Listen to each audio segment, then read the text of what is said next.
Great news. The same reporter that called Kevin Byard is now saying the Eagles are looking for a linebacker prior to Tuesday's trade deadline. We also could be trading Derek Barnett finally, which means more playing time for Philly dog Nolan Smith. Plus, ESPN now talking about the Eagles trading for Derrick Henry and what it might look like. What is going on, everybody?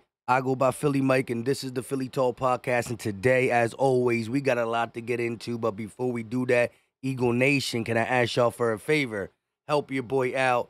Hit that like, subscribe if you are new, and turn on that notification bell so you don't miss none of the episodes and or live streams. Shout out to y'all for getting me to 40K. I just want to say thank you to all the new subscribers. Big ups to the loyal to the soil, long-time subscribers, and everybody that's recently turned on that notification and supports the channels with the likes, the views, all that good stuff. Remember the jersey giveaway, October 29th, for every Super Chat dollar that gives you an entry. We had a lot of entries. We're still tallying them up. The drawing should still be tomorrow during or after the game. If not, worst case scenario, it'd be done Monday. Now let's jump right into it with some words from our all-star MVP type wide receiver, A.J. Brown, trying to big up his new safety, former teammate, Kevin Byard, but a lot of people took it as shots to the Titans. So A.J. Brown said this to newcomer Kevin Byard: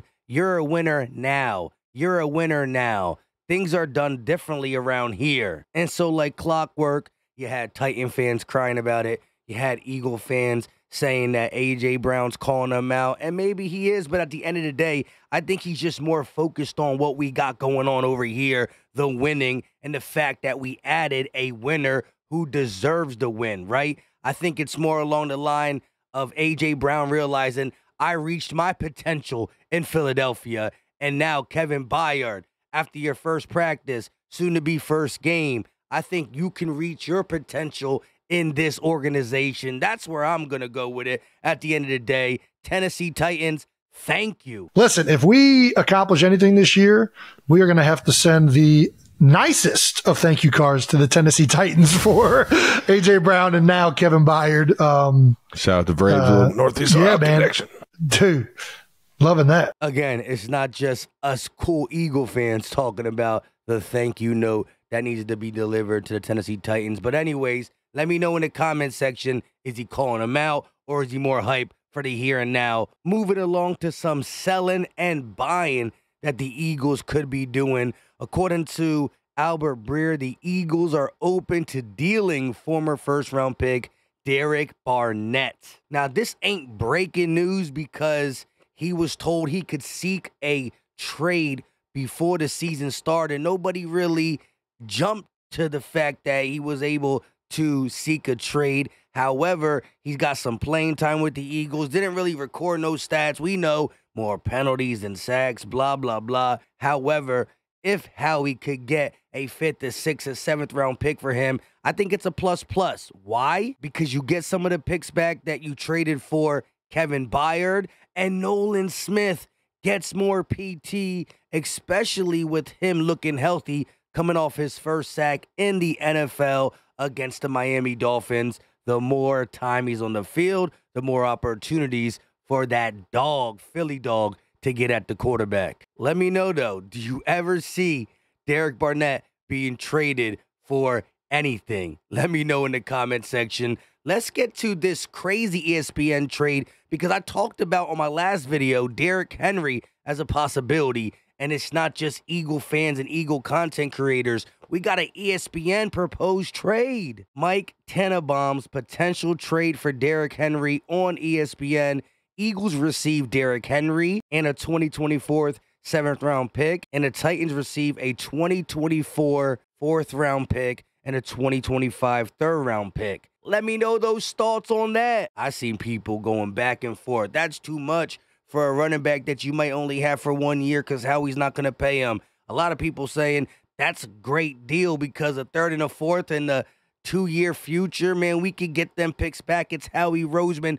Do it, do it, do it. So I see a lot of back and forth, not just on should we get Derrick Henry, will we get Derrick Henry, but the fact Is that a good trade? Let me know your thoughts. I'm going to say this about Derrick Henry. If you put him behind this O-line, right? We saw what Miles Sanders looked like. Look what DeAndre Swift looks like. Derrick Henry would be an absolute monster. And I'm not saying scrap DeAndre Swift or trade him as well. No, I'm saying that thunder and lightning is officially back in the city of brotherly love. Listen, we got the brotherly shove. Let's also have the most dynamic ground game because it's looking like we got one of the best passing games in the league. We talk about it all the time. This is a pick your poison offense, and so each and every game is different. Once you start seeing pass, next game, DCs are starting to game plan with some cover 3, zone deep back, drop backs. And next thing you know, you pound it up the middle, run up the middle with thunder and lightning, or right now just lightning and lightning for a 150, 200-yard gain on the ground. That's why I'm saying Swift. Don't forget about him as it pertains to this Commanders game, right? Yes, A.J. Brown might get $125. Yes, the Commanders are easier to pass on, but at any time, if they game plan to stop the pass, not saying they can, even if they do, Swift can come off and break 100, 150 at any time, so be aware and be scared. Now back to some more trade talk. Eagles reportedly want to make another move before the trade deadline, and they are poking around at a linebacker. According to who? DM Rusani? All hail Rusani. I don't even know if I'm saying it right, but the last time we got a DM Rusani report, it looked like this. Howie Roseman is working the phones and specifically targeting a safety ahead of the trade deadline. Here we go again with that per DM Rusani. And people were like, duh, we need a safety, duh. But it's not about the duh factor. It's about when that person reports it, 2 days later, bada bing, bada boom. Kevin Byard in Eagles green to play alongside of one Reed Blankenship. So, that's reported today, Saturday, not tomorrow during the game, but expect Monday, unless Howie Roseman wants to be, the G he is and take it to the trade deadline, which is Tuesday at 4 o'clock. And guess what? Trick or treat. Howie got a surprise for us. But I will be live from about 3:15 to 4:30 in case anything pops off NFL-wise and or Philadelphia Eagle-wise. But we also heard, if you watch yesterday's video, right? Some people watch every other video or every 3 videos, but my ride or dies, my notification gang, they watch them all. We talked about what Kay Adams said. A former GM of the Atlanta Falcons said, hey, I was on the phone with Howie. Trust me, he not done. Do you think the Eagles are done based off your conversation with the great Howie? Well, I don't think they're done. He didn't allude to anything like that. But he did say, again, this is something they keep their eye on, and that's his job. He's not out there worrying about game planning, as you know. This is about trying to make the best for this team. And I think the way that he does it, and there's all kinds of calls around, right? As GMs, we're always making calls, Kate. We're reaching out to people saying, hey, do you have anyone? And especially teams that are looking to increase their draft stock, right? Some of the teams out there that I'm sure we could talk about who are looking for increased first-round picks or don't have first-round picks, they're out there desperately seeking what may be available. Howie obviously is in a different situation. He's about making headway on being the best trader in sport right now, and that's what I believe he's doing, as I mentioned earlier. I mean, something is going to happen. Not saying it's going to be a big name. Now, let me know in the comment section, who is the linebacker that could make a difference and or worth trading something for, right? I heard somebody say on Bleacher Report we might be targeting Bobby Wagner. How do y'all feel about that? The other name that comes up is Josey Jewell, linebacker from the Denver Broncos, who did have 2 interceptions last year, over 120 tackles, and I specifically remember this play. Speaking of Derrick Henry, how hard it is to tackle him, watch how Josey Jewell just rocks him on this play. Simply tries to get up, tries to use the stiff arm, and Josey Jewell says, not on my watch. Now, again, you tackle Derrick Henry one time, we're not going to say you're an all-star linebacker.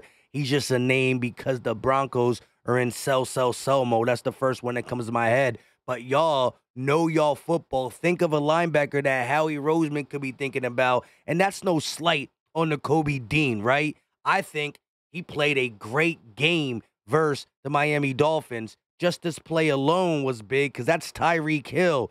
Dean circled right here. Tua going to throw a screen out to Tyreek. Good blocking, but Dean sees, feels, reacts like no other and gets a big-time tackle here. And we already know what Zach Cunningham was doing all year long. And then the spot starts, right? Nicholas Morrow was no slouch. But what happens if we get an injury or two at that position, right? Is Christian Ellis ready? I don't know. Nicholas Morrow honestly played great to the point where we were debating keep Nicholas Morrow in or put Nakobe Dean in. So I do think there's some depth there. And again, that does not mean exactly linebacker's the only position. Howie Roseman really working the phones, won't leave anything not looked at, whether it's an offensive player, O-line depth, D-line depth. Listen, there's no spot that Howie's not looking at to upgrade this team. You saw him ship Terrell Edmonds out of here, who, you know, the locker room liked. It is what it is. Sorry to see that. But at the end of the day, we got a championship on our mind, and that's what we got to go for. But seriously, if you know any linebackers that you think it's worth the trade, let me know in the comment section. Now, real quick, I do want to touch on some Eagles Commander stuff. Once again, the Eagles head down to that ugly stadium, FedEx Field. It's definitely going to be trick-or-treat in there, and we got to get this dub. Yes, the Commanders played us tough last time, pushing it to overtime, but we are a better team. We battled through adversity. We just shown who we really are in the response to the loss, the letdown versus the Jets. All season long, we've been showing the potential is there, doing big things, but we've been hurting ourselves with turnovers and or not playing our best brand of football, but that stops. That Miami Dolphins game, although we turned the ball over twice, I think woke us up, and this is going to be a body bag of a game. I think the later half of the season where the schedule gets harder, this is where we put it together and make anybody stop questioning us, right? Oh, you lost to the Jets. You barely beat the Commanders. You struggled with the Patriots. That's over, right? The losses are the losses, not losses, loss. And the wins are the wins. But watch as we start to click, click, click, click what we do to the harder part of our schedule. I'm going to love it. And when I look at Sam Howell, he is literally food back there. Sam Howell has been sacked 40 times, by far the most in the NFL. Like I said the other day, he's on pace to break the record for most sacks. That's not good. And the Eagles come in with 24 sacks, which is tied for third, and third in QB hits. So the third best team at getting at the quarterback is coming for the quarterback who sacked the most. Like I said, they woke the Giants up. They got 6 sacks on these guys. Now, that's just what the defense is about to do to the Commanders' offense. What is our offense going to do to that defense? Do we not remember that Jalen Hurts had one of his best passing games, a couple more 300-yarders, but the first one, I believe, versus the Commanders, A.J. Brown started the 125 yards per game streak on these guys. And yes, 1K always open was the main guy eating for sure. No ifs, ands, or buts. But we're not going to forget about a couple other guys who ate, Devontae Smith included. But the goal is to have A.J. Brown break the record, especially when he can slant in the middle like this. Devontae, the last 2 years, has a big catch versus the Commanders, and I don't expect that to change. But, man, as LB said, I want to win, whether it's running, passing, whatever. But to feed A.J. Brown and make sure we get the record for number 11, 1K always open, will be great. Right now, he's tied with Megatron. That's somebody great to be tied with. But to be ahead of him, that is something that I know he's thinking about. And the thing is, like, we don't really force feed him, right? It just comes naturally to 1K always open. It is what it is. I can't explain it. The connection between him and Jalen Hurts is just magical. With all that being said, let me know your thoughts in the comment section, Eagle Nation. I go by Philly Mike, and this is the Philly Talk Podcast. Tomorrow, we got the live play-by-play, 1 o'clock. We'll see if we can do a pregame as well. Drop your comments. Hit the like button. It's free. It's easy. It don't cost a thing, and it helps out a lot. So does having that notification on. And again, shout out to y'all for 40K. Y'all the real MVPs. We out.